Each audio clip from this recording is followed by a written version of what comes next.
नमस्कार। आज हम लोग केमिस्ट्री के सेकेंड चैप्टर यानी आज हम लोग 11वीं क्लास के लिए वीडियो लेके आए हैं और केमिस्ट्री में प्रमाण संरचना दूसरे जो यूनिट है यूनिट नंबर 2 के प्रमाण संरचना एटॉमिक स्ट्रक्चर के बारे में हम लोग यहाँ वर्णन करेंगे। तो एटॉमिक स्ट्रक्चर में आपको पढ़ना क्या है उसको देखना है। इसमें कुछ यहाँ लिखा हुआ है, आप देखेंगे। पहला क्या पढ़ना है, प्रमाण के मूल कण। दूसरा प्रारंभिक प्रमाण मॉडल। तीसरा प्रमाण नाभिक संगठन। चौथा विभिन्न परमाणविक संरचनाएं। पांचवा बोर के परमाणु मॉडल का विकास और सोमरफेल्ड का परमाणु मॉडल। कोश एवं उपकोश की अवधारणा। यानी कि हमें इतना पढ़ना है इस चैप्टर में।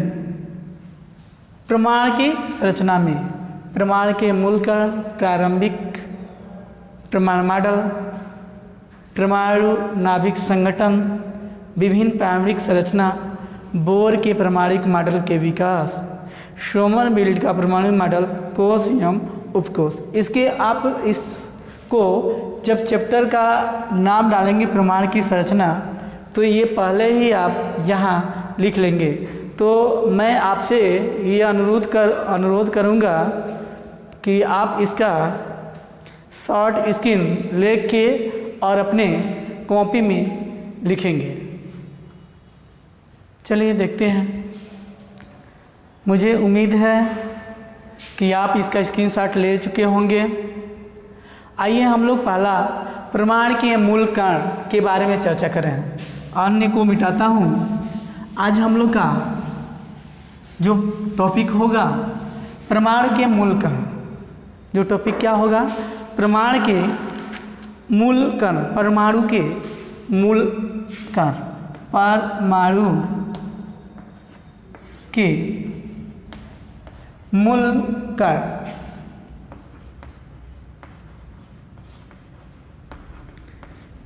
Fundamental properties of atom, fundamental particles of atom, fundamental particle of atom के बारे में हम लोग देख चलेंगे। फंडामेंटल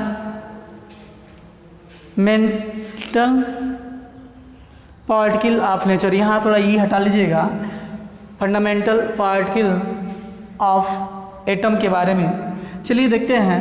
जो प्रमाण के जो मूल कण के बारे में उसके पहले ही आपको बता दें, हम लोग डाल्टन का मॉडल पढ़े थे कि द्रव्य का मूल कण क्या, द्रव्य का मूल कण या वह सूक्ष्मतम कण, द्रव्य का वह सूक्ष्मतम कण जो रासायनिक अभिक्रिया में भाग लेता है, रासायनिक अभिक्रिया में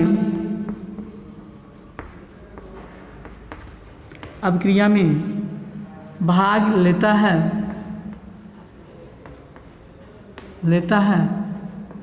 परंतु विभाजित नहीं होता, परंतु विभाजित नहीं होता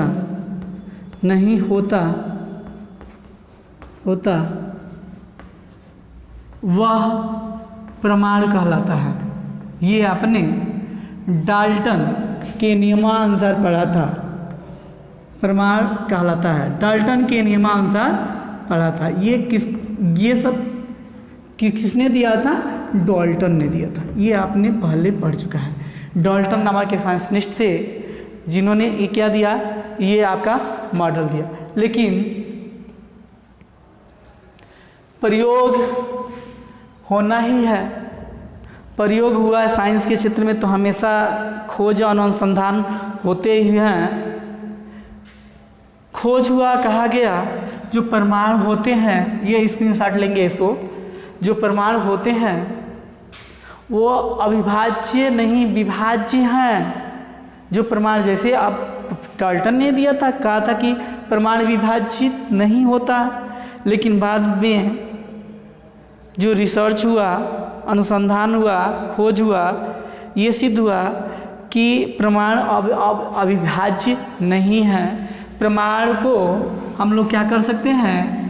कई भागों में विभाजित कर सकते हैं। जैसे देखेंगे आप, ये जो रिसर्च हुआ तो पाया गया जो परमाणु होता है वो कई भागों में डिवाइड होता है। परमाणु जो होता है क्या होता है? कई भागों में डिवाइड होता है, विभाज्य होता है। जैसे आप देखेंगे इलेक्ट्रॉन, प्रोटॉन, ये तो हम लोग जानते हैं, इलेक्ट्रॉन, प्रोटॉन, न्यूट्रॉन, ये तीन जो कण है परमाणु में पाए जाते हैं और ये हमेशा अस्थायी रूप से रहते हैं। इलेक्ट्रॉन, प्रोटॉन, न्यूट्रॉन, ये क्या होते हैं? अस्थायी रूप से रहते हैं। लेकिन इसके साथ ही साथ ये देखा गया है कि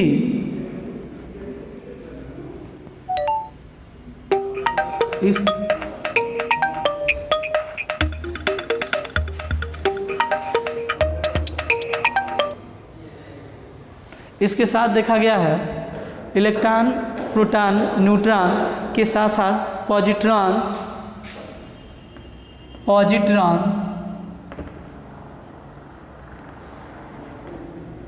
न्यूट्रॉन, पॉजिट्रॉन, न्यूट्रॉन,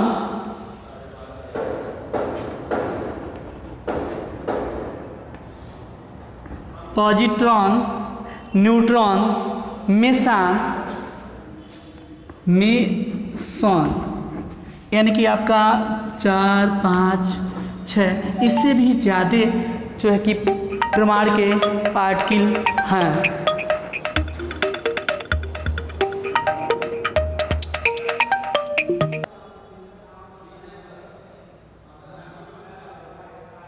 तो देखेंगे जो परमाणु मॉडल है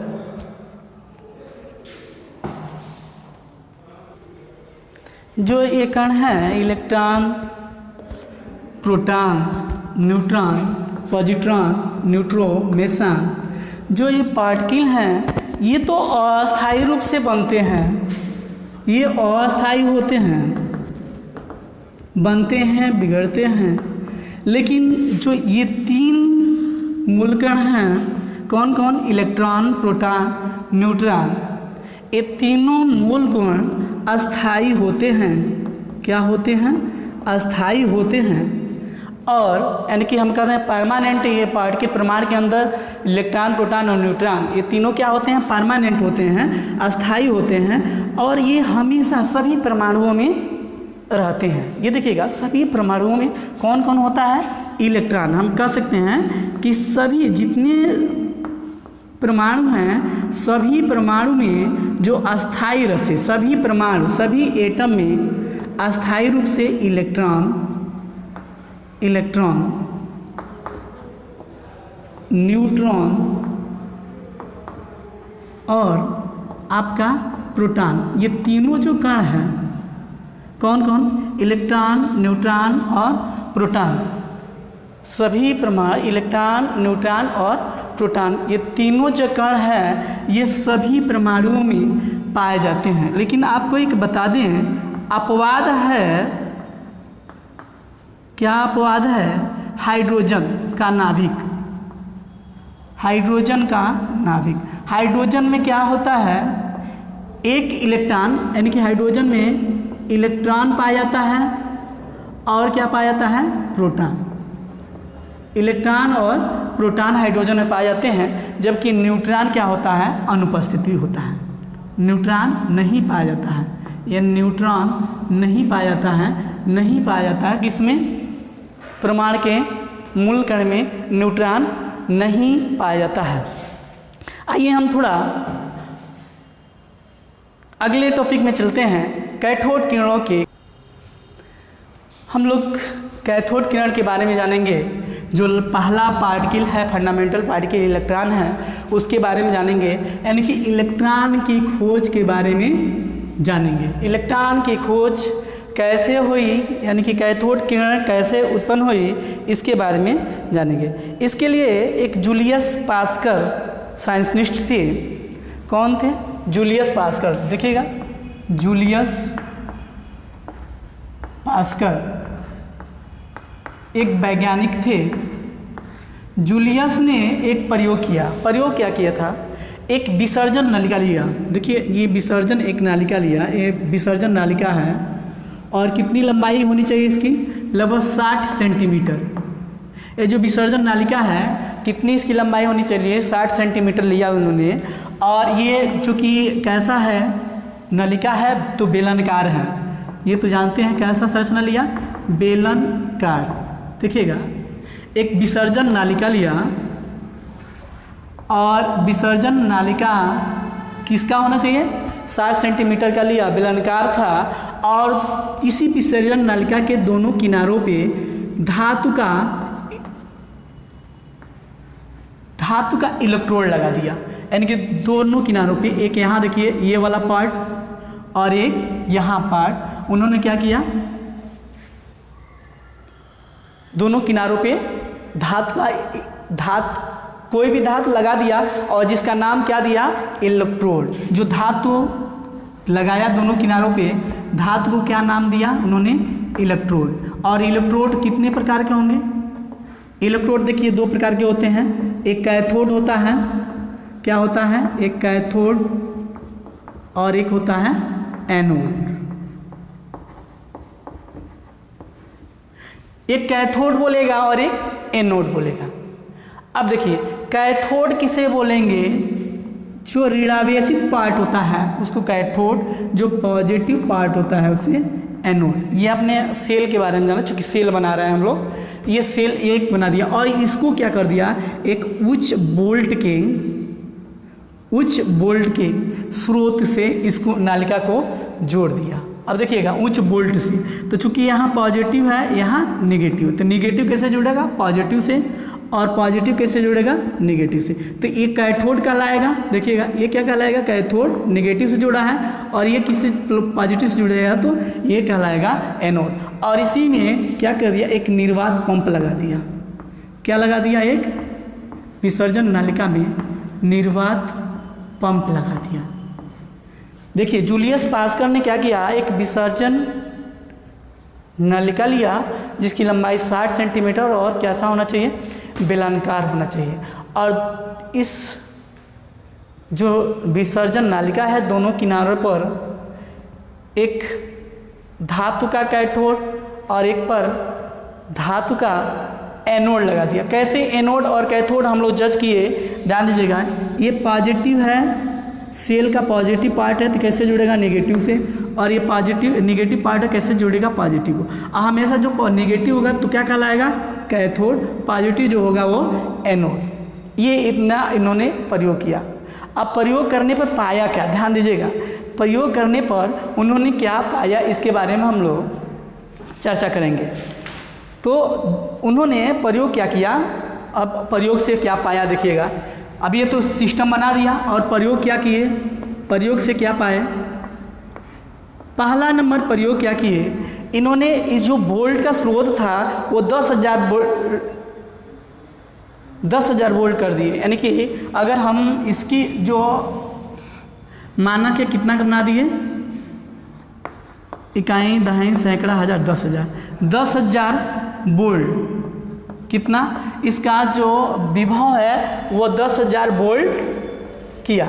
जब 10,000 वोल्ट दिया तो देखा कोई परिवर्तन नहीं हो रहा है, इसमें कोई परिवर्तन नहीं हो रहा है। देखिएगा प्रयोग, ये तो आप जान गए कैसे क्या बना। बनने के बाद इस जो उच्च वोल्टेज का जो स्रोत है वो कितना दिया गया, 10,000 वोल्ट दिया गया, और देखा गया कोई परिवर्तन नहीं होता है। क्या हुआ, इतने वोल्ट देने पर कोई परिवर्तन नहीं होता है।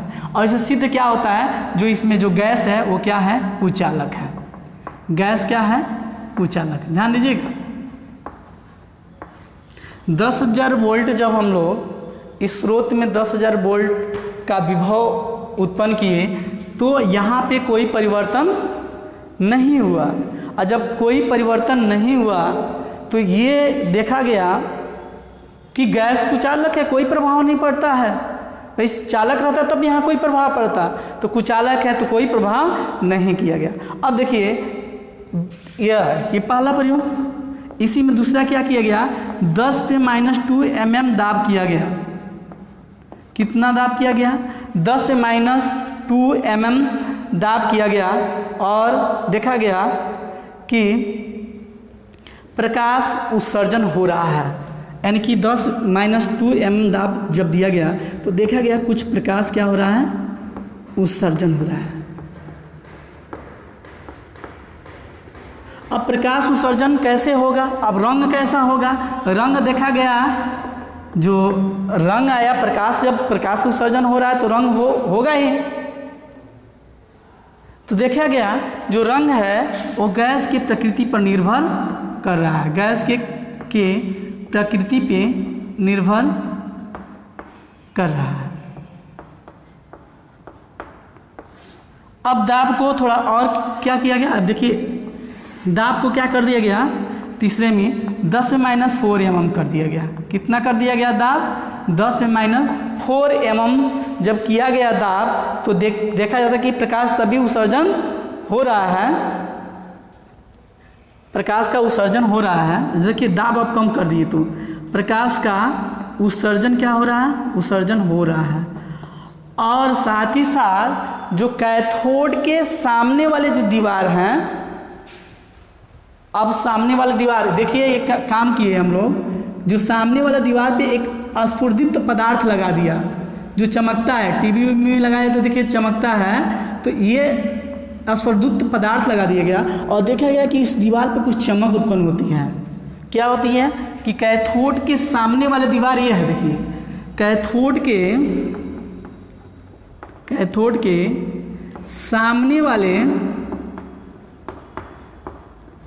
दीवार पर चमक उत्पन्न होने लगा, चमक उत्पन्न होने लगा। अब देखिए अगला कि दाब, अब क्या किया, थोड़ा गया और प्रयोग किए उन्हें। हम चूँकि हमें केमिस्ट्री पढ़ रहे हैं और इसमें रिसर्च पे ही आधारित है, तो पहला किया 10,000 वोल्ट दिए, कोई परिवर्तन नहीं हुआ, गैस का कुचालक मान लिए। जब दाब 10⁻² mm दाब कर दिया गया तो प्रकाश का उत्सर्जन होने लगा और रंग गैस की प्रकृति पर निर्भर कर रहा है। और 10⁻4 mm दाब दिया गया तो प्रकाश उत्सर्जन हो रहा है और इसके सामने ही क्या हो रहा है, दीवार पे चमक उत्पन्न हो रही है। अब क्या किया गया, जो दाब है बहुत कम कर दिया गया। क्या किया, दाब को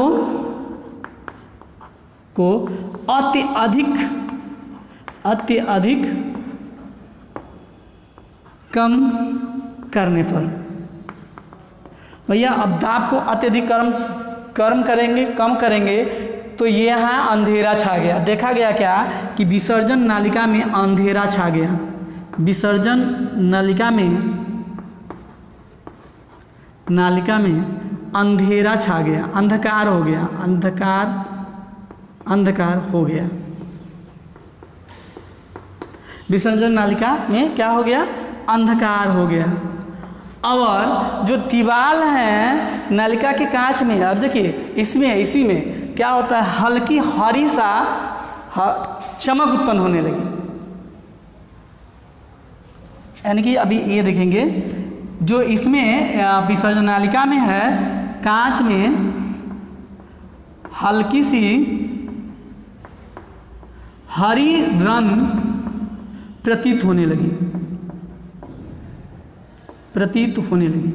ये कौन, जूलियस पास्कर का ये प्रयोग है। जूलियस पास्कर ने क्या किया, एक विसर्जन नालिका लिया, दोनों तरफ धातु का इलेक्ट्रोड लगा दिया और उसको उच्च वोल्टता का स्रोत दिया और इसमें एक निर्वात पंप लगा दिया और इधर एक स्फटित पदार्थ लगा दिया और उसने देखा, जब प्रयोग किया 10,000 वोल्ट का जब धारा भी दिया तो कोई परिवर्तन नहीं आया, गैस का कुचालक हुआ। जब दाब 10⁻² mm दाब कर दिया गया तो प्रकाश उत्सर्जन तो हो रहा था, लेकिन रंग गैस के प्रकृति पर निर्भर कर रहा था। लेकिन दाब को 10⁻⁴ mm कर दिया गया तो प्रकाश उत्सर्जन हो रहा था, लेकिन कैथोड के ठीक सामने चमक उत्पन्न हो रही थी। दाब को अत्यधिक कम करने पर विसर्जन नालिका में अंधकार हो गया और कांच की हल्की, अब इसमें हल्की रंग प्रतीत होने लगा। ये तो आपका जूलियस पास्कर का प्रयोग रहा। जूलियस पास्कर ने इसका प्रयोग किया। अब जरा इसका स्क्रीनशॉट लेंगे। हाँ, आप सभी लोग स्क्रीनशॉट लेंगे।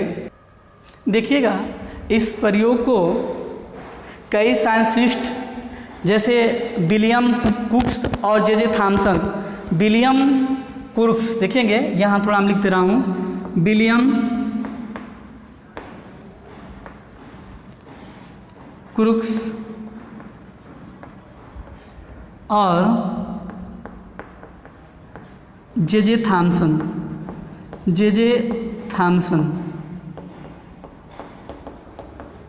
साइंटिस्टों ने इस प्रयोग को, अब जूलियस पास्कर ने प्रयोग किया था और इसको विलियम क्रूस और जे थॉमसन ने कई बार इसको दोहराया और दोहराने के बाद कहा कि ये जो रेज उत्पन्न हो रही है, चमक उत्पन्न हो रही है, इस रेज को, अब चूंकि ये देखिए ये रेज ही उत्पन्न हो रही है, तो इस रेज को उन्होंने नाम क्या दिया? कैथोड किरण। क्या नाम दिया? कैथोड किरण। कैथोड किरण। क्या विलियम क्रूस और जे थॉमसन ने इसमें जो किरण उत्पन्न हो रही है, प्रयोग कई बार करने के बाद इसका जो किरण है उस किरण का नाम दिया कैथोड किरण। तो आइए हम चलिए थोड़ा कैथोड किरणों पे नज़र डालते हैं। जो कैथोड किरणें हैं, कैथोड किरणों के गुण, कैथोड किरणें के गुण विसर्जन नलिका में जो ली गई गैस, तापमान, दाब, इलेक्ट्रोड के धातु की प्रकृति पर निर्भर नहीं करते हैं। ये ध्यान दीजिएगा, क्या कि दाब पे निर्भर नहीं करता है। अब देखिएगा, ये तो पहला हुआ। दूसरा देखेंगे, ये विसर्जन नालिका है, इधर आपका कैथोड लगा था, इधर आपका क्या एनोड लगा था।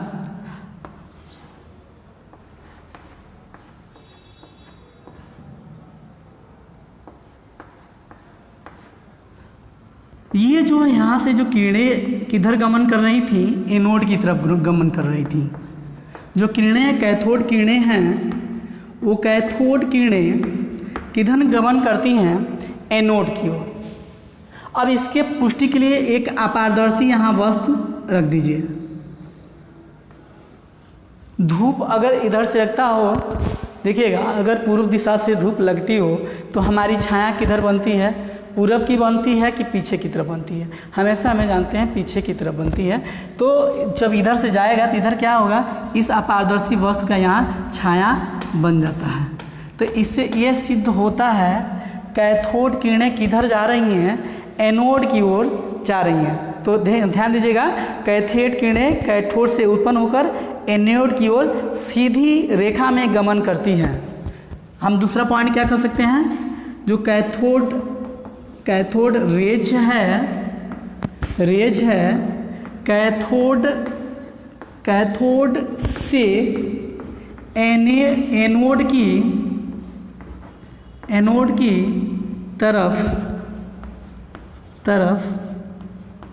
तरफ सीधी रेखा में गमन करती है। कैथोड रेज क्या होती है? कैथोड से एनोड की तरफ सीधी रेखा में गमन करती है। अब देखिए थोड़ा तीसरा पॉइंट देखेंगे कि अगर हम यहाँ पे, ये दूसरा पॉइंट है, इसी प्रयोग में देखेंगे, यहाँ पे एक चरखी लगा दें और चरखी लगाने पे देखा गया, प्रयोग किया गया, यहाँ पे बीच में क्या कर दिया हमने, एक चरखी लगाया, छोटा सा चरखी लगा दिया गया और ये किरणें क्या करती है, इस चरखी को नचा देती हैं। यहाँ जो चरखी है घूमने लगती है, ठीक है। जो चक्र है वो क्या होता है, घूमने लगता है। जो चक्र क्या होता है, वो घूमने लगता है। तो इससे क्या सिद्ध होता है, जो ये किरण है सूक्ष्म कणों से मिलकर बनी है। यहाँ पहिया रख दिए और पहिया रखने के बाद घूमने लगा, तो घूमने लगा तो जो हम क्या सिद्ध करेंगे, जो एक कैथोड किरणें हैं, चौथा पॉइंट, तीसरा पॉइंट, कैथोड किरणें हैं, कैथोड किरणें सूक्ष्म कणों से मिलकर बनी होती हैं। कैसे बनी होती हैं, सूक्ष्म कणों से मिलकर बनी होती है, सूक्ष्म कणों से मिलकर बनी होती है। ध्यान दीजिएगा, ये चौथा पॉइंट, सूक्ष्म कणों से मिलकर बनी होती है। अब चौथा देखेंगे, अगर हम कोई चुंबकीय क्षेत्र रख दें, यहाँ क्या कर दें, कोई यहाँ प्लेट लगा दीजिए, चुंबकीय क्षेत्र बना दीजिए और देखा गया प्लेट, ऊपर एक प्लेट लगा दीजिए, नीचे एक प्लेट लगा दीजिए। ये प्लेट मान के चलिए ऋणावेशित हो, कौन सा प्लेट हो, निगेटिव प्लेट हो। चुंबकीय क्षेत्र बनाने के दो प्लेट बना, एक ऋणावेशित और एक धनावेशित। ये क्या, धनावेशित। और देखा गया जो जितने भी रेज थे वो रेज किधर जा रहे हैं, धनावेशित की तरफ जा रही हैं। जो रेज कैथोड रेज धनावेशित चुंबकीय क्षेत्र में प्लेट की ओर जा रहे हैं, तो इससे क्या सिद्ध होता है भाई, धनावेशित की ओर जाएंगे तो क्या होंगे, ऋणावेशित से बने होंगे ना। इससे सिद्ध हो रहा है जो कैथोड किरणें हैं, कैथोड किरणें, जो कैथोड किरणें हैं, कैथोड किरणें ऋणावेशित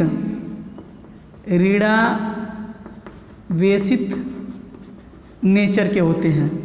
हम कहेंगे कि निगेटिव चार्ज के नेचर के पाए जाते हैं, ठीक है। इतना हम लोग पढ़े, चार्ज कैथोड किरणें ऋणावेशित नेचर की तरफ से पाए जाते हैं, ठीक है। तो बस आज इतना ही।